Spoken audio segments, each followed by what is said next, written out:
কিছুটা হোঁচট খেলাম একটা খবর দেখে। সেই খবরে বলা হচ্ছে, সরকারি বাসভবন ছাড়েননি পদত্যাগী ২ উপদেষ্টা।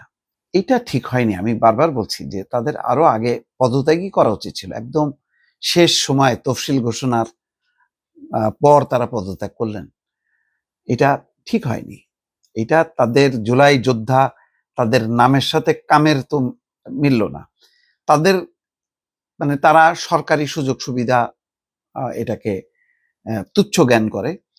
তারা ত্যাগী, তারা ওই সুবিধাবাদী রাজনীতি করে না, এরকম একটা দৃষ্টান্ত রাখার দরকার ছিল। কিন্তু দেখা যাচ্ছে ওই যে আমি বলি, শেষ নিঃশ্বাস ত্যাগ করার আগ পর্যন্ত তারা ক্যাবিনেটে ছিল। এটা ঠিক হয়নি, এক। ২ নম্বর হচ্ছে, তারপরে পদত্যাগ করলো, সেটা দেখা গেল পদত্যাগ পত্র জমা দিয়েও সরকারি সেই পতাকা নিয়ে তারা বাসভবন যমুনা ছাড়লেন, গেল সেটা। এখন যে খবর আসছে যে তারা এখনো সেই সরকারি বাসভবন যেখানে উঠছে মিন্টু রোডে সম্ভবত, সেই বাসভবন এখনো তারা ছাড়েনি। কবে ছাড়বে সুনির্দিষ্ট তথ্য নেই। গণপূর্ত গৃহায়ণ ও গণপূর্ত মন্ত্রণালয়ের কাছে। এটা কালের কণ্ঠে রিপোর্ট। বিষয়টি নিয়ে দায়িত্বশীল কেউ মানে কথা বলতে চান না। বুধবার পর্যন্ত পদত্যাগী ২ উপদেষ্টার কেউ সরকারি বাসভবন ছাড়েনি। এ বিষয়ে সংশ্লিষ্ট কর্তৃপক্ষের সঙ্গে কেউ যোগাযোগ করেননি তারা যে ছাড়বেন। এমনি হয়তো একটা সাথে সাথেই ছেড়ে দিতে হবে।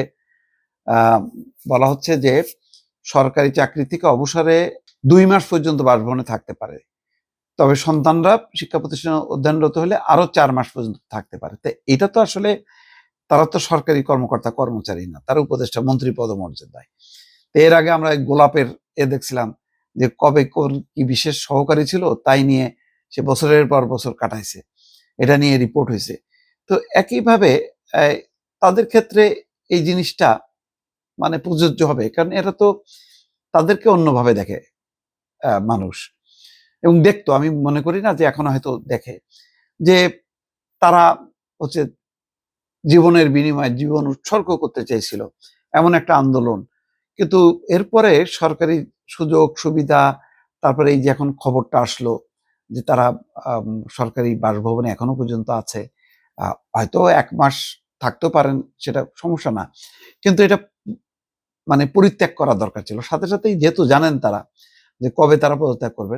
সুতরাং যেদিন পদত্যাগ করছে তার ১ দিন ২ দিনের মাথায় তাদের বাসভবনটা যদি ছাড়তো, তাহলে আজকে এই রিপোর্টটা আসতো না। এই রিপোর্টটা কিন্তু তাদের জন্য পজিটিভ হলো না, এটা নেগেটিভ হলো। তার মানে ওই যে একই কথা, যে আমি একদম শেষ সময় পর্যন্ত আমি সুযোগ সুবিধা বলতে থাকবো।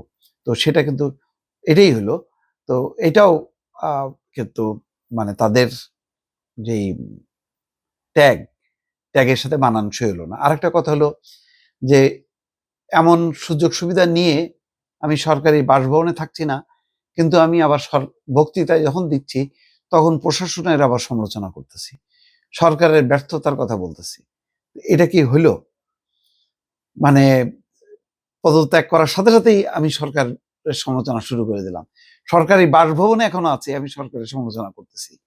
এগুলি মানুষ ভালোভাবে নেয় না। একটু বোঝার বোধ যদি না থাকে তাহলে রাজনীতি না করাই ভালো।